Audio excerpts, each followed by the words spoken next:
Okay, let me first answer. How many triangles do we see? I can see 5 triangles. Which ones? Well, you can see here DCB. So DCB is right here.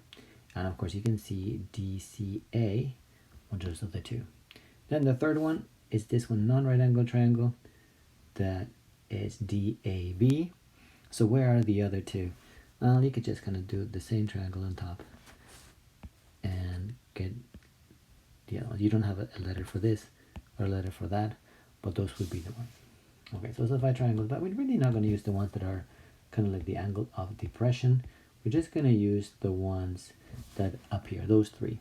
So the other question was like, where does the 45 go? Do we put that 45 under A or under B?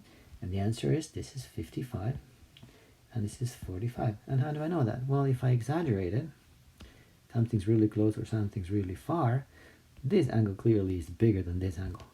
So whenever you have 2 angles, the angle closest to the item is going to be the largest angle. And that kind of makes sense. All right. So now we have this information on it. I need to figure out, what do I do to figure out DC? So I have 2 triangles here, DCB, that I can try to use because that contains DC, but that's a problem. So I have a right angle, but I only have 1 piece of information. And if I want to use SOHCAHTOA, I need 2 pieces of information. So I don't have this side BC, and there's no way for me to find it. So that's a bit of a problem.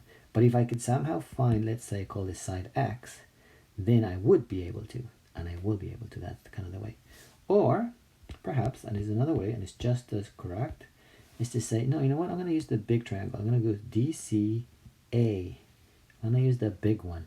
And same thing. All I have is the 1 angle. Now you'd say, oh, but you have the base. It's 12. No, 12 is only AB. It doesn't go all the way to C. So then I can't use it. But if I'm able to figure out this side, let's call that Y, then I can use SOHCAHTOA because I got 45. That's the hypotenuse. And therefore, I would be able to find this side. We'll call it H or DC. Make sense? So which one we pick will be kind of not really important. But I need to pick either the small triangle or the right triangle. Now, how do I find that X or that Y? This X or this Y, how do I find it?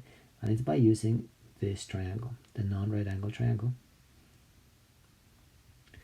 But for sine law and cosine law, we need 3 pieces of information to find the 4th one. And let's see what we have.